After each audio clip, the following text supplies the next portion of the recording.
ہاں جی بالکل، آج ہم بات کریں گے نیب ترامیم کا جو بل ہے وہ سپریم کورٹ آف پاکستان کی جانب سے کل عدم قرار دے دیا گیا ہے۔ اگر نیب ترامیم کی بات کریں تو 50 کروڑ سے کم کرپشن کے جتنے بھی پبلک کے کیسز تھے ان کا دائرہ اختیار نیب سے لے لیا گیا تھا۔ اسی طرح مختلف ہاؤسنگ سوسائٹیز کے جو کیس تھے جن میں شہریوں کو سہولیات فراہم کرنے کے دعوے کر کے اس کے بعد جھانسا دے کے رقم وصول کی جاتی تھی، اور ایک بڑی کرپشن جو ہے سامنے آئی تھی مختلف ہاؤسنگ سوسائٹیاں پورے پاکستان میں، جس کے بعد نیب جو ہے ریفرنس تیار کر کے احتساب عدالتوں میں اس کو فائل کرتی تھی، لیکن یہ بھی دائرہ اختیار نیب سے پی ڈی ایم گورنمنٹ نے لے لیا تھا۔ اسی طرح دیگر کیسز کی بات کی جائے جس میں پلی بارگین ہے اور دیگر مبینہ بے ضابطگیوں کے کیسز ہیں، ان کا دائرہ اختیار بھی نیب سے واپس لے لیا گیا تھا۔ سپریم کورٹ کے سابق چیف جسٹس عمر عطیہ بندیال کی 3 رکنی بینچ نے اپنے آخری روز جو ہے چیف جسٹس کا آخری روز تھا اس دن فیصلہ جاری کیا، اور نیب ترامیم کا جو قانون تھا اسے مکمل طور پر کل عدم قرار دے دیا گیا۔ اس میں چیئرمین نیب کے جو 4 سال کا دور تھا اسے 3 سال میں ضم کیا گیا تھا، لیکن اس کو دوبارہ سے بحال کر دیا گیا سپریم کورٹ کی جانب سے۔ اگر اب کیسز کی بات کی جائے تو موجودہ صورتحال میں سپریم کورٹ کے احکامات کی روشنی میں 7 دن کے اندر تمام کیسز کو احتساب عدالتوں کو دوبارہ بھجوانے کے احکامات جاری ہو چکے ہیں، جس پر اب قومی احتساب بیورو کے جو مختلف اسٹیشنز ہیں وہاں سے ریفرنسز عدالتوں کو بھجوائے جانے کا جو سلسلہ ہے وہ دوبارہ سے شروع ہو گیا ہے۔ ان کی ایک میٹنگ ہوئی ہے جس کے اندر کیسز کو دوبارہ فائل کرنے کے لیے جو ہے مشاورتی اجلاس ہوا ہے، جس میں یہ طے پایا ہے کہ تمام تر کیسز کو سپریم کورٹ کے احکامات کی روشنی میں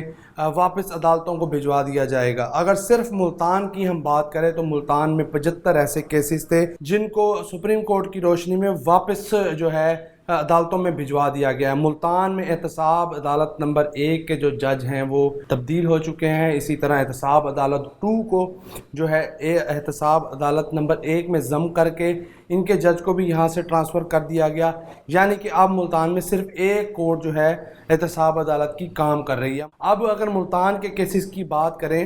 تو ملتان میٹرو بس پروجیکٹ کی مد میں اربوں روپے کی کرپشن کا ایک کیس سامنے آیا تھا، جس میں سابق وزیر اعظم شہباز شریف کو بھی ابتدائی دنوں میں ملزم ٹھہرایا گیا، اس کے بعد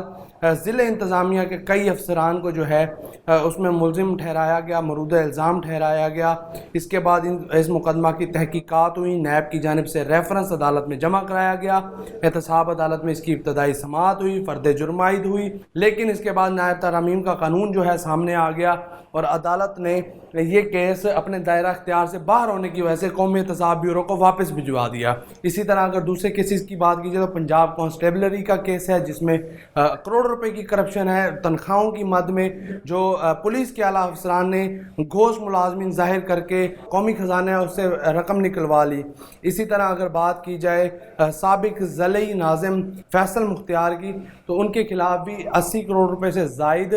جو ہے ٹیکس فائدہ حاصل کرنے کا کیس ہے۔ اسی طرح ملتان احتساب عدالت کو 75 کیسز جو ہیں قومی احتساب بیورو نے سپریم کورٹ کے ہدایات کی روشنی میں واپس بھجوا دیا ہے۔ اب ان کیسز کی سماعت جو ہے دوبارہ سے شروع ہو جائے گی۔ کئی اس طرح کے جو افسران ہیں جن کے خلاف کروڑوں روپے کی اربوں روپے کی کرپشن کے کیسز ہیں، اب وہ کیسز کی سماعت دوبارہ شروع ہوگی۔ سیاستدان اور جو گورنمنٹ آفیسر ہیں جن کو کھلی چھٹی ملی تھی نیب ترامیم کے فیصلے سے، اب ان کے گرد بھی دوبارہ سے گھیرا تنگ ہو جائے گا، اور امید یہ ظاہر کی جا رہی ہے کہ کیسز کی سماعت دوبارہ شروع ہونے پر ان کے گرد جو ہے قانون کا شکنجہ بھی سخت کیا جائے گا۔ ہم اس طرح کی ویڈیوز اپنے ناظرین کے لیے لے کر آتے رہیں گے۔ ہمارے چینل کو لائک کریں، سبسکرائب کریں، ویڈیو کو دیکھ کر آگے شیئر بھی کر دیں۔ شکریہ۔